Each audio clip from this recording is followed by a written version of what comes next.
भव्य आत्माओं चर्चा कर रहे थे सामायिक के बारे में और समझा सामायिक का स्वरूप क्या है, सामायिक क्यों करते हैं और सामायिक से पहले प्रतिगमन क्यों करते हैं। मगर इसका लक्ष्य क्या है ये जानना है। इसका लक्ष्य है संसार से मुक्ति, और बगैर लक्ष्य के कोई काम नहीं होता। यदि कहीं जाना है तो निश्चित रूप से हमें अपना लक्ष्य बनाना पड़ेगा। आचार्य कहते हैं हम प्रार्थना के साथ साथ अर्चना भी करते हैं।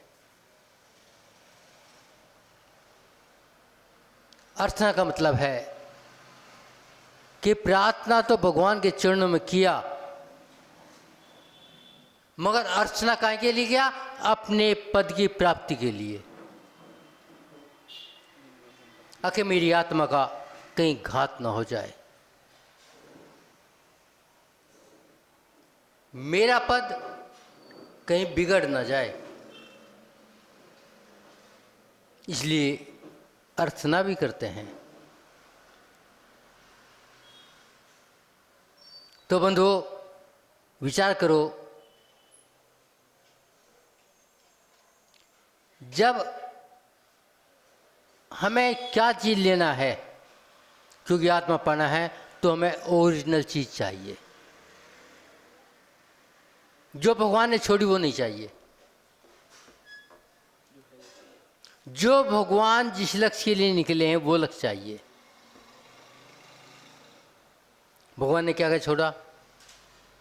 परिवार छोड़ा, वैभव छोड़ा, 6 खंड की वैभव छोड़ा, चक्रवर्ती पद छोड़ा, 96,000 रानी छोड़ी।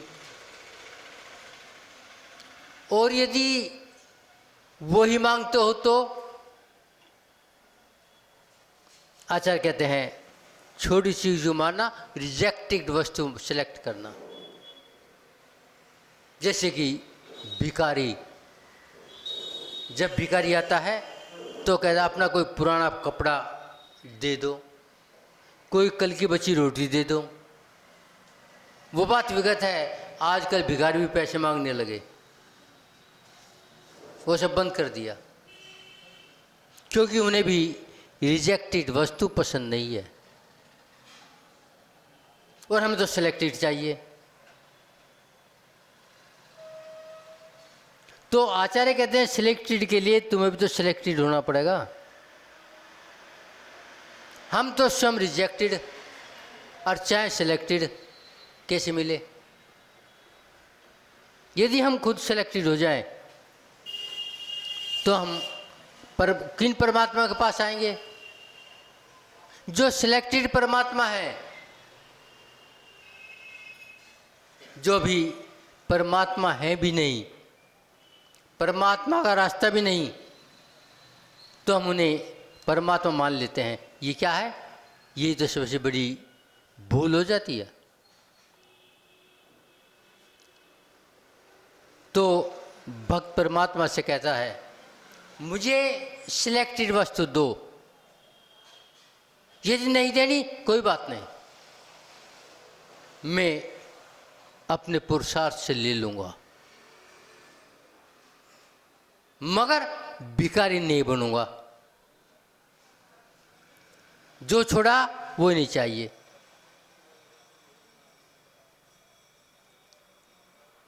भक्त भगवान से कहता है मैं तो तुम्हारे चरणों में भक्ति भाव से आया हूं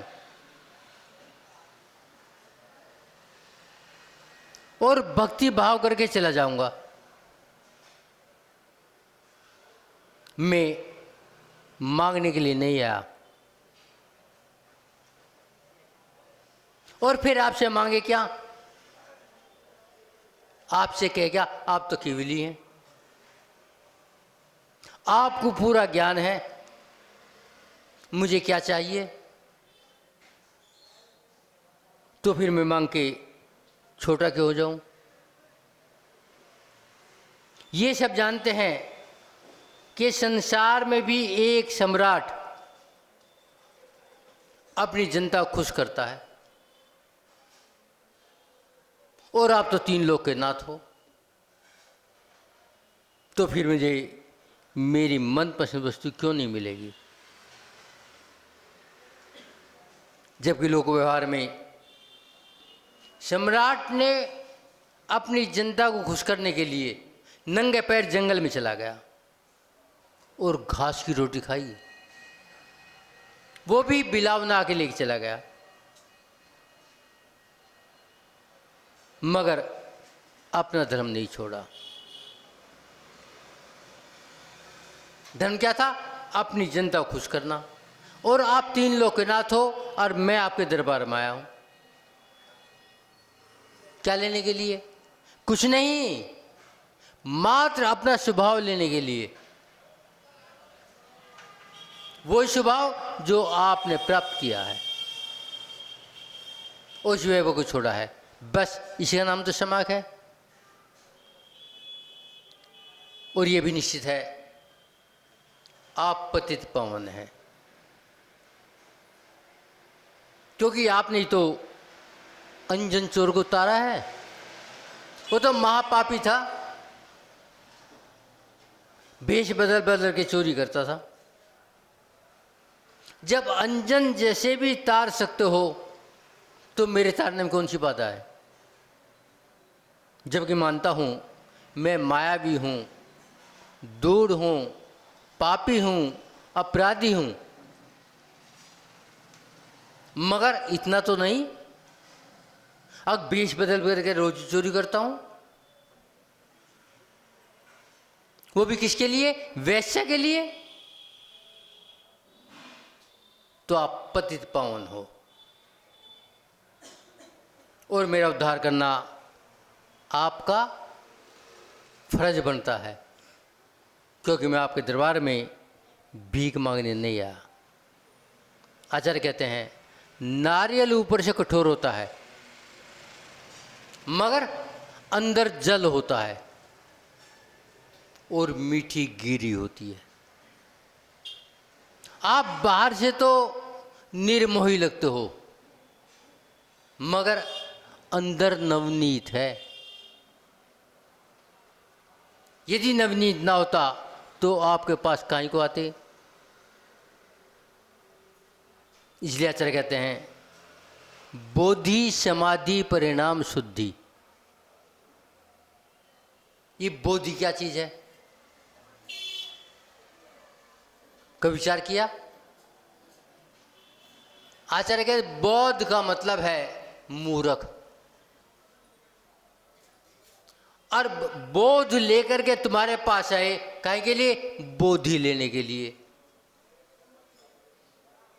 बोधि का मतलब परमात्मा पद पाने के लिए। बोध में और बोधि में इतने अंतर है। आचार्य कहते हैं मैंने परिणाम शुद्धि मांगा, अर्थात 5वीं गति मांगी। या मान लो मैंने 5 पाप का क्षय मांगा, या मान लो कि मैंने वो विद्या मांगी है जो संसार से पार उतार दे। और आचार्य गुणभद्र तो कहते हैं उससे मांगो जो कहीं ना कहे,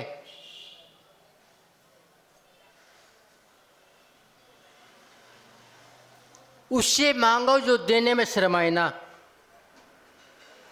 और जो दोबारा मांगना ना पड़े। संसार की एक ही चीज है, यदि मिल जाए तो फिर कुछ मांगने की आवश्यकता नहीं है। और ये संसार की वस्तु तो हर भाव में मांगते रहे, मगर आज तक हमने अपना समर्पण दिया गया। एक बार की घटना, गुरु द्रोणाचार्य कौरवों और पांडवों को धनुष विद्या सिखा रहे थे, लेकिन एक बार एक लव धनुष का अभ्यास करने के लिए उसी जंगल में पहुंच गया। जैसे पहुंचा, एक कुत्ता आ गया। वो कुत्ता भौ भौ करने लगा। वो उसकी साधना के लिए बाधक हो गया। एक लव ने धनुष उठाया और बाण चला दिए। कुत्ते का मुंह बाणों से भर दिया और कुत्ता द्रोणाचार्य के पास पहुंच गया। कौरव पांडव भी थे। देखा, ये धनुषधारी कौन है जिसने कुत्ते का मुंह बाणों से भर रखा और जख्म तक नहीं है, मामूली भी खरोच तक नहीं है। इस धनुषधारी से मिलो। अर्जुन कहता है, मैं तो अपने को धनुषधारी समझा था, मगर ये तो मेरे से आगे पहुंच गया। मेरे धनुष बाण का निशान होता है, उसका निशान भी नहीं है। जब द्रोणाचार्य अपने शिष्यों के साथ जंगल में घूमते घूमते एक तीरंदाज को देखा। कहा, आप कौन हो? एक लव हूं। तुम्हारे गुरु कौन है? द्रोणाचार्य। मैंने तो तुम्हें कभी पढ़ाया नहीं और मैं द्रोणाचार्य से पढ़ाऊं। दिखाओ कहाँ है तुम्हारा गुरु। जंगल में एक पेड़ के नीचे एक मिट्टी की मूर्ति बना रखी थी। वो बिल्कुल हूबहू द्रोणाचार्य की थी। अगर मैंने पहले इनकी पूजा करता हूँ, इनके चरण छूता हूँ, फिर धनुष बाण उठाता हूँ।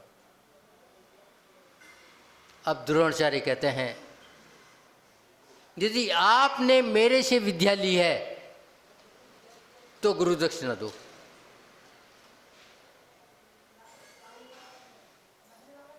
एक लव कहता है, जो चाहिए ले लो,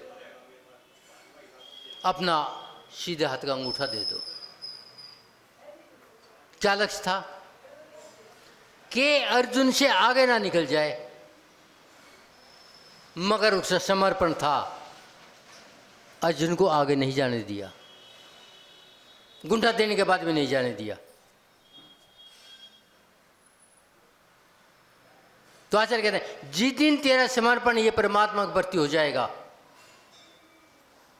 तो विद्यालय में जाएगा। कोई दुनिया की ताकत नहीं तो विद्यालय से रोक दे। मगर आजकल समर्पण है अपना। अभी तो पूजा में समर्पण नहीं है, परमात्मा के प्रति आस्था नहीं है। वो जब जाते हैं, एक वेद में 10 भगवान है, 10 के भगवान के पैर छूना चाहते हैं, क्योंकि एक भगवान में विश्वास नहीं है। भगवान को ही बांट दिया है, ये भगवान अलग, ये भगवान अलग, ये सोमवार के, ये मंगलवार के, और आज तो शनिवार के हैं। तो फिर भगाओ, आप कहाँ पहुँचोगे? विद्यालय में।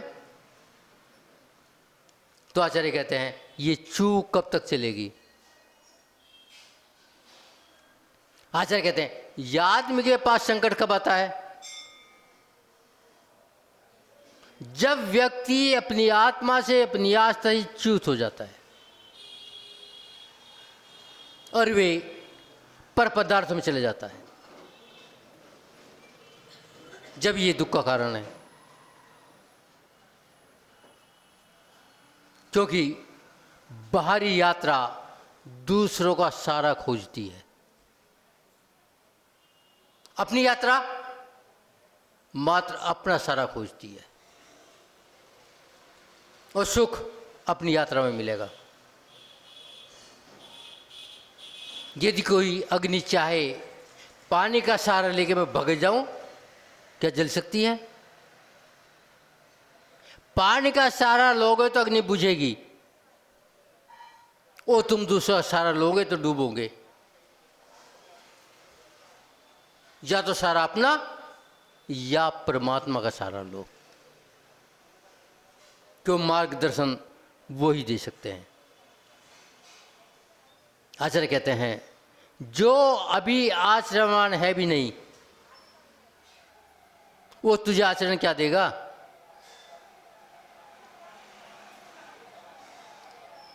आचार्य कहते हैं जिस दिन तू अपना आचरण ले लेगा, लोग आगे मस्का लगाएंगे अर्थात चरण छुएंगे,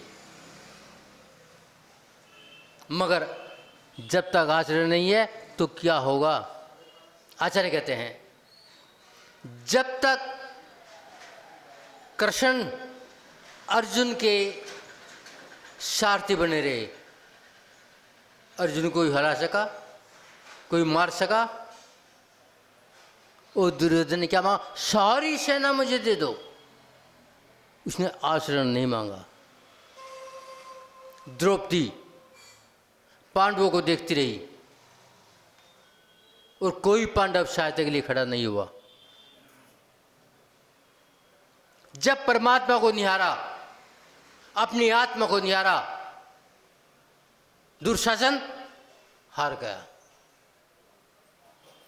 तो आचार्य कहते हैं जिस दिन तो अपने को निहारेगा, अपना सहारा लेगा, सारे बर्बाद हो जाएंगे। मगर आज तक मैंने अपना सहारा नहीं लिया। यही कारण है कि मैं हमेशा हारता रहा। जिस दिन मैं अपना सहारा ले लूँगा तो आचार्य कहते हैं मंजिल मिल जाएगा। इतना कहने के बाद अपनी बाणी को विराम देता हूँ। ओम शांति।